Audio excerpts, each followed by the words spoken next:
శ్రీకాకుళం రాజకీయాలు వేడెక్కుతున్నాయి. డి అంటే దువ్వాడ ఒక్కటే కాదు, ఇప్పుడు డబుల్ ఇంపాక్ట్తో వస్తున్నా, డబుల్ పవర్తో వస్తున్నా అంటూ కూడా దువ్వాడ శ్రీనివాస్ చెప్తున్నారు. మనతో పాటు ఉన్నారు. హలో అండి, ఏంటి మీరు టీడీపీలో వైసీపీ కోవట్లు ఉన్నారు అంటూ కూడా అనేక సార్లు ప్రస్తావించారు. దానిపైన ఇప్పుడు ఏం చెప్తారు? ఎవరన్నా ఐడెంటిఫై చేశారా ఏంటి? ఇప్పుడు టీడీపీలో ఏం జరుగుతుందో నాకు సంబంధం లేని విషయం. అలాగే వైసీపీ నుంచి నేను సస్పెండ్ అయ్యాను కాబట్టి వైసీపీలో జరుగుతున్నటువంటి రాజకీయాలు ఒకసారి పరిశీలించుకుంటే మా జిల్లా రాజకీయం చాలా డిఫరెంట్గా ఉంటుంది, విచిత్రంగా ఉంటుంది. వైసీపీ లీడర్స్, టీడీపీ లీడర్స్ అంటే ముఖ్యంగా అందరినీ నేను చెప్పట్లా. కింజరాపు అచ్చెన్నాయుడు, ధర్మాన ప్రసాద్, కృష్ణదాస్, వీళ్ళ ముగ్గురు ఒకటే. వీళ్ళ ముగ్గురు మాట్లాడుకునే రాజకీయాలు చేస్తారు. ఈ రోజు నుంచి కాదు, ఇది గడిచిన 25 సంవత్సరాల నుంచి కూడా ఇదే జరుగుతుంది. ఈ విషయంలో ధర్మాన ప్రసాద్ని నేను చాలా స్ట్రాంగ్గా ప్రతిఘటించిన రోజులు కూడా ఉన్నాయి. అంటే 2007లో నేను జిల్లా పరిషత్ వైస్ చైర్మన్గా ఉండేటప్పుడు ఇలానే ప్రతిఘటిస్తే నన్ను సస్పెండ్ చేయించాడు. అప్పుడు రాజశేఖర రెడ్డి గారు ముఖ్యమంత్రి. అప్పుడు నేను ధర్మానికి నువ్వెవడో నన్ను సస్పెండ్ చేయించడానికి అని చెప్పి పాదయాత్ర చేశాను. టెక్కలి కాన్స్టిట్యున్సీలో కోటబొమ్మలి, సంతబొమ్మలి, టెక్కలి, నందిగామ మండలాల్లో 42 రోజుల పాటు ఏప్రిల్ 24న స్టార్ట్ చేసి జూన్ 6 వరకు చేసి గ్రాండ్ సక్సెస్ చేశా ఆ పాదయాత్ర ధర్మానికి ఎగ్నెస్ట్గా. అదే రాజకీయాలు జగన్మోహన్ రెడ్డి గారి పార్టీలో కూడా, అంటే జగన్మోహన్ రెడ్డి గారి దగ్గరికి రాకముందు ఈ పార్టీ ఓ కోళ్ల ఫారం లాంటిది. కోళ్ల ఫారంలో ఉండే కోళ్ళు వానరే తినేస్తాడు, జగన్ కూడా అలానే అని చెప్పినటువంటి ధర్మాన ప్రసాద్. జగన్మోహన్ రెడ్డి గారిని సూట్ కేసుల దొంగ అన్నటువంటి ధర్మాన ప్రసాద్. ధర్మాన ప్రసాద్ని జగన్మోహన్ రెడ్డి గారు తీసుకోరు, కానీ కొన్ని గంటల పాటు వెయిట్ చేసి ప్రాధేయపడి దేహి అని వైసీపీలోకి చేరాడు 2014లో. 2010 నుంచే మేము వైసీపీలో ఉన్నాం. నువ్వు కాంగ్రెస్లో నాకు సస్పెండ్ చేసేస్తే నీ వైపు నేను రాలా. నేను ఇండివిజువల్గా ఎదిగాను, తర్వాత పీఆర్పీలో పోటీ చేశాను. 2010లో జగన్మోహన్ రెడ్డి గారి ఆహ్వానం మేరకు వైసీపీలోకి వెళ్ళాను. ఆ కుటుంబం మీద అభిమానంతో నేను కష్టపడి పనిచేసుకుంటూ వచ్చాను. 14లో నువ్వు వచ్చావు. నువ్వు వచ్చి నువ్వెవడివి మా మీద మాట్లాడటానికి? మీ తమ్ముడు కృష్ణదాస్ కానీ వీళ్ళందరూ ఎవరు అసలు? మా మీద ఇలా కక్షాదింపు చర్యలు చేయటానికి ప్రధానమైనటువంటి కారణం ఏంటంటే, నేటికి 25 సంవత్సరాలుగా అచ్చెన్నాయుడు, ఎర్రంనాయుడు, నా ఫైట్ ఎప్పుడు ఎర్రనాయుడుతో ఉండేది. అచ్చెన్నాయుడు ఇప్పుడు వచ్చాడు. ఎర్రంనాయుడుతోనే నా విద్యార్థి దశ నుంచి కూడా గట్టిగా ఫైట్ చేసి ఉండేవాడిని. ఎర్రనాయుడికి ధర్మాన ప్రసాద్కి రిలేషన్స్. ఆనాడు కాంగ్రెస్ టీడీపీకి ఇద్దరు కలిసే రాజకీయాలు చేశారు.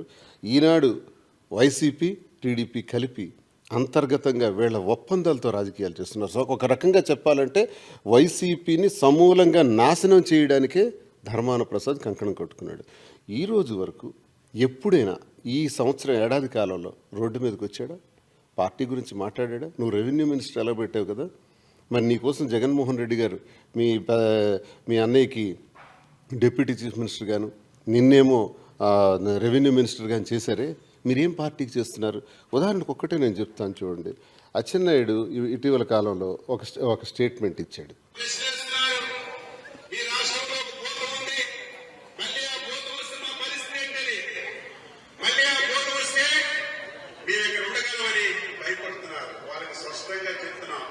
ఈసారి ఆశామాసిగా చంద్రబాబు నాయుడు గారు ఉన్నారు. ఆ భూతాన్ని 1000 అడుగులు పొయ్యి తవ్వి అందులో తప్పి మళ్ళీ లేకుండా చేస్తామని జగన్మోహన్ రెడ్డి గారు అంటున్నారు. ఇక్కడ అర్థం ఏంటి? మిమ్మల్ని నమ్మి మేము ఉండాలంటే మళ్ళీ ఆ భూతం అధికారంలోకి వస్తే మా పరిస్థితి ఏంటని అందరూ మమ్మల్ని అడుగుతున్నారు. భూతం అంటే జగన్మోహన్ రెడ్డి గారు. జగన్మోహన్ రెడ్డి అనే వ్యక్తి రాకుండా 1000 అడుగులు గొయ్యి తీసి పాతిస్తాము అని అచ్చెన్నాయుడు అన్నాడు. ఇటీవల కాలంలో జస్ట్ ఒక 25 డేస్ బ్యాక్ అన్నాడు. దీనికి కౌంటర్ చేయరా? నిజంగా మీరు జగన్మోహన్ రెడ్డి గారి అభిమానులు అయితే, పార్టీ బాగు చేయాలనుకున్న వాళ్ళు అయితే కౌంటర్ చేయరా? మా జిల్లా రాజకీయాల్లో చాలా విచిత్రంగా అచ్చెన్నాయుడు గెలవాలంటే దువ్వాడ శ్రీనివాస్ని తొక్కాలి. అలాగే ధర్మాన ప్రసాద్ గెలవాలంటే అక్కడ గుండప్పల సూర్యనారాయణ, గుండలక్ష్మి వాళ్ళు వెరీ స్ట్రాంగ్ టీడీపీలో, వాళ్ళని తొక్కాలి.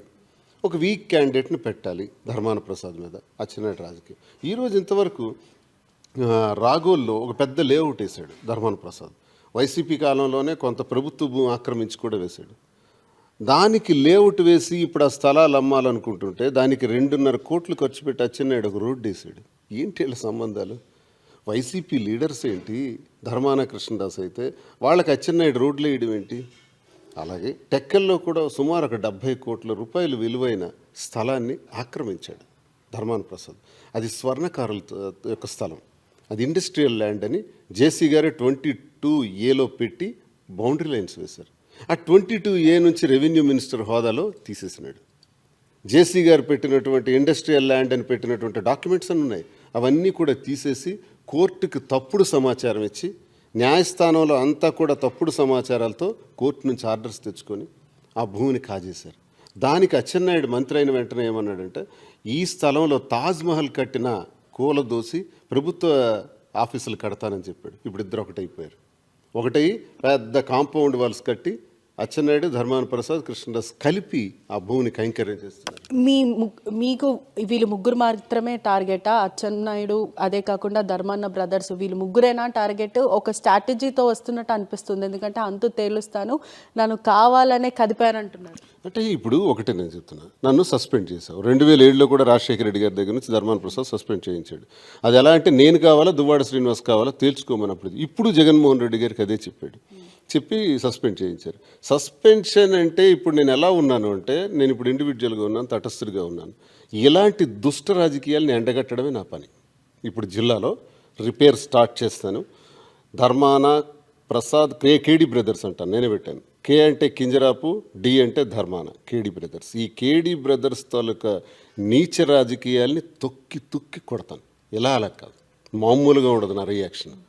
వీళ్ళు చేసే దౌర్భాగ్యం వీళ్ళు ఎలా చేస్తారంటే, ఇచ్చాపురంలో గెలవకూడదు, కళింగ కమ్యూనిటీ మీద కూడా డామినేషన్, కళింగ కమ్యూనిటీని అణగదొక్కుతారు. ఇచ్చాపురంలో సాయిరాజ్ గెలవకూడదు, టెక్కల్లో ఎవరు గెలవకూడదు, కళింగ కమ్యూనిటీకి టికెట్ రావాలి, వస్తుంది, అక్కడ ఎవరు గెలవకూడదు. ఆమ్దాల వలసలో తమ్మినేని సీతారాం కూడా లైఫ్ లేకుండా చేసి అక్కడ ఇంకొకరిని తెచ్చిపెట్టారు. తమ్మినేని సీతారాం ఒక సీనియర్ మినిస్టరు, ఆయనకు లైఫ్ లేకుండా చేసి ఆయన పైన అభ్యర్థిత్వాన్ని మీరు పెట్టిస్తే మరి మీరెందుకబ్బా? మీరెవరు అసలు? మీ వయసులో ఏంటి? మీరెందుకు పోటీ చేయాలి? మరి ఎవడు లేడా?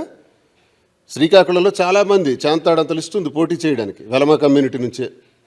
అలాగే నర్సనపేట నుంచి కూడా వెలమ కమ్యూనిటీ నుంచి చాలా పెద్ద లిస్ట్ ఉంది. ఇంక మీ మొక్కలు ఎందుకు? ఇంకెవడు చూస్తాడు? సీతారాముని వద్దని పక్కన పెట్టించాలనుకునే మీరు మాత్రం ఎందుకు నర్సన్నపేట శ్రీకాకుళంలో? నేను సూటి ప్రశ్నిస్తున్నాను. అలాగే కాళింగ వర్గాలనే కాదు, కాపుల మీద కూడా దాడి చేస్తున్నారు. అక్కడ రెడ్డి శాంతి గారి మీద ఒక క్యాండిడేట్ని పెట్టి అక్కడ రెడ్డి శాంతి గారికి పాతపట్నంలో అవకాశం లేకుండా కుల రాజకీయాలు ఎక్కువైపోయాయి అంటారా? అలాగే కిరణ్ కుమార్ మీద కూడా హెచ్ఆర్లు అలాగే పెట్టి చేస్తున్నారు. కాపుల మీద, కాళింగుల మీద ఒక పథకం ప్రకారం దాడి చేసి కాపులు, కాళింగుల మీద ఆధారపడిన ఇతర కులాల మీద కూడా దాడులు చేస్తున్నారు. ఈరోజు టెక్కలి నియోజకవర్గంలో అచ్చెన్నాయుడు అటెండర్ దగ్గర నుంచి ఆర్డీఓ వరకు తన స్వంత కులానికి చెందిన వాళ్ళని వేసుకున్నాడు. రేపు వీళ్ళంతా మాకు ఇబ్బంది పెడుతున్నారు, అందరికీ ఇబ్బంది పెడుతున్నారు, నరకం చూపిస్తున్నారు. టెక్కల్లో ఒక సిఐ కానీ, ఎస్ఐ కానీ, ఆల్ పోలీస్ స్టేషన్స్ అందరూ కూడా నరకం చూపిస్తున్నారు.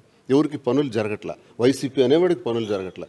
ఇలా జరగని పక్షంలో మేమందరం కూడా బాధపడతాం. రేపు ప్రభుత్వం వచ్చిన తర్వాత వీళ్ళకి ఎక్కడికో పంపాలనుకుంటాం. వీళ్ళందరూ కలిపి నర్సన్నపేట, శ్రీకాకుళంలో చేస్తారు. గతంలో అదే జరిగింది. జగన్మోహన్ రెడ్డి గారిని పాదయాత్రలో అల్లరిపాలు చేయడానికి ప్రయత్నించిన ఎస్ఐ కూడా శ్రీకాకుళంలో పనిచేశాడు. అంటే అంత చక్కని అవగాహన రాజకీయాలు వీళ్ళకుంటాయి. ఇవి చెల్లుబాటు కానివ్వను, ఆషామాషిగా ఉండదు. నా రియాక్షన్ చాలా సీరియస్గా ఉంటుంది. నేను ధర్మానికి, కృష్ణదాస్కి అదే మీరు అన్న ప్రశ్నకి నేను అదే వార్నింగ్ ఇచ్చాను. మీరు నన్ను సస్పెండ్ చేయించారు. సస్పెన్షన్ అంటే అది పెద్ద పనిష్మెంట్ ఏం కాదు. అది ఇప్పుడు కలెక్టర్ గారు తహసీల్దార్కి సస్పెండ్ చేస్తారు, మళ్ళీ రివోక్ చేస్తారు. Punishment is not an action, it is an temporary action. Just pause, just అలా ఆగు, నీ విధుల నుండి నువ్వు పక్కన ఉండు అని చెప్పటం. మళ్ళీ విధుల్లోకి తీసుకోవచ్చు, నన్ను పొరపాటుని తీసుకోవచ్చు. తీసుకుంటే మీరు ఇబ్బంది పడే రోజు వస్తుంది. మీకు వదలను, లోపల ఉన్న వదలను, బయట ఉన్న వదలను. సస్పెన్షన్ తొలగిస్తానని కూడా వార్తలు వినిపిస్తున్నాయి. రీఎంట్రీకి సిద్ధంగా ఉన్నారా? చూడండి, జగన్మోహన్ రెడ్డి గారికి నాకు ఎప్పుడు విభేదాలు ఉండవు. ఎందుకంటే వైఎస్ఆర్ నుంచి నేను ఆ కుటుంబాన్ని నమ్ముకొని పనిచేసిన వాడిని. జగన్మోహన్ రెడ్డి గారికి ఎన్నికల ముందు కూడా, నేను సస్పెండ్ అవ్వకముందు కూడా నా దైవ సమానుడే అన్నాను. ఇప్పుడు అదే అంటున్నాను. నా మాట మారదు. ఎందుకంటే ఆయనంటే వ్యక్తిగతంగా అభిమానం, ఇష్టం, ప్రేమ ఇవి మాకున్నాయి. మీకు అవి లేవు. మోసం చేస్తున్నారు ఈరోజు జగన్మోహన్ రెడ్డి గారిని. ఈ వృద్ధ సింహాలు ఇంకా జిల్లాను పట్టుకుని నల్లుల్లో ఏలాడి నరకం చూపిస్తున్నారు. వీళ్ళని పక్కన పెట్టి తొక్కి పెట్టడమే నా ధ్యేయం. కొత్త నాయకత్వం రావాలి, యువ నాయకత్వం రావాలి. శ్రీకాకుళం నుంచి, నర్సన్నపేట నుంచి, వెలమ కులానికి చెందిన వాళ్ళ కొత్త యువత రావాలని నేను బాధపడుతున్నాను. అది జగన్మోహన్ రెడ్డి గారి దృష్టికి వెళ్తుంది. వీళ్ళు చేస్తున్న మోసాలన్నీ జగన్మోహన్ రెడ్డి గారికి తెలుసు. తప్పకుండా యాక్షన్ ఉంటుంది. ఈరోజు నాకు సస్పెండ్ చేసి మీరు ఆపేస్తే ఇది పెద్ద పనిష్మెంట్ ఏం కాదు. దమ్ముంటే నన్ను బహిష్కరించండి అని నేను అడిగాను. దమ్ముంటే నన్ను బహిష్కరించండి. మీరేం పీకుతారు నన్ను బహిష్కరించి కానీ, సస్పెండ్ చేసి కానీ అని అడుగుతున్నాను.